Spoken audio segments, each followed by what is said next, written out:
ये आदमी 30 साल से जेल में था, लेकिन आज उसका आखिरी दिन था। वो खुशी खुशी सीढ़ियों से नीचे उतरा, अपने दोस्त को टपली मारी और बाकी कैदियों को अलविदा कहा। इसके बाद उसने अपना सामान और कार की चाबी उठाई, अपनी सुपर कार में बैठा और गार्ड को उंगली दिखाते हुए जेल से निकल गया। हाईवे पर स्पीड में गाड़ी दौड़ाते हुए वो एक पेट्रोल पंप पर रुका, दुकान के अंदर गया जहाँ उसने फिर एक कोल्ड ड्रिंक की कैन उठाई और उसे चुराने की कोशिश की। लेकिन जब वो काउंटर पर पैसे देने गया तो कर्मचारी की नजर उसकी हरकत पर पड़ गई। घबराकर वो फौरन अपनी गाड़ी में बैठा और निकल गया। रास्ते में उसने कैन को कूड़ेदान में फेंकने की कोशिश की, लेकिन निशाना चूक गया। कैन लुढ़कते हुई घाटी से नीचे गिर गया, जहाँ पहले से ही एक क्राइम सीन चल रहा था। वहाँ मौजूद 2 डिटेक्टिव्स को वो कैन मिली। उन्होंने उसे सबूत के तौर पर एक प्लास्टिक बैग में डाला, फिर लैब में फिंगरप्रिंट स्कैन करके पहचान पक्की की और अब दोनों अफसर इस आदमी को वापस जेल पहुँचाने के लिए तैयार थे।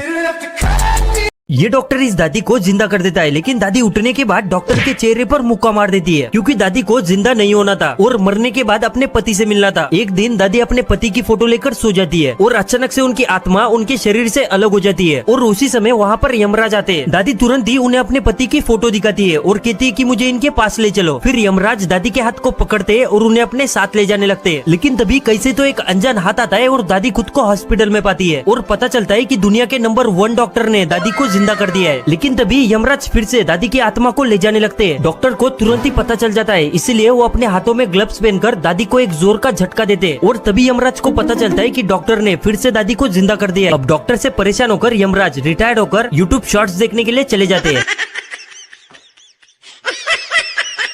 वकील साहब जिस एसी कोच में बैठे थे वो एक्सप्रेस ट्रेन करीब करीब खाली ही थी। उसमें बहुत कम यात्री थे और उनके वाले पोर्शन में उनके अलावा दूसरा कोई पैसेंजर नहीं था। तभी एक महिला कोच में उनके वाले पोर्शन में आई और वकील साहब से बोली, मिस्टर, तुम्हारे पास जो भी रुपया, सोना, घड़ी, मोबाइल है सब मुझे सौंप दो, नहीं तो मैं चिल्लाऊंगी कि तुमने मेरे साथ छेड़छाड़ की है। वकील साहब ने शांति से अपने ब्रीफकेस से एक कागज निकाला और उस पर लिखा, मैं गूंगा बहरा हूँ, न बोल सकता हूँ और न ही सुन सकता हूँ, तुम्हें जो कुछ कहना है इस कागज पर लिख दो। महिला ने जो भी कहा था वह उसी कागज पर लिख कर दे दिया। वकील साहब ने उस कागज को मोड़कर हिफाजत से अपनी जेब में रखा और बोले, हाँ अब चिल्लाओ कि मैंने तुम्हारे साथ छेड़छाड़ की है, अब मेरे पास तुम्हारा लिखित बयान है।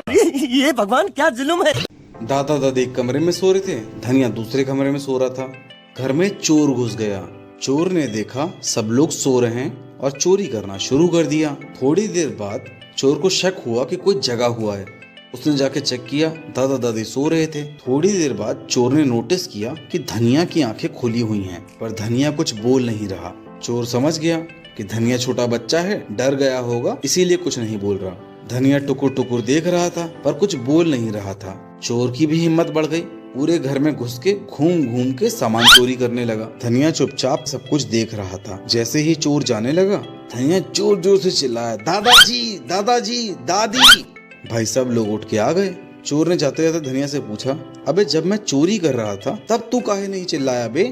धनिया बोला, मैं देख रहा था कि तुम सारा सामान चोरी कर ले हो, मैं खुश हो गया, पर तुमने मेरा स्कूल बैग क्यों नहीं चुराया, इसीलिए मैं चिल्लाया।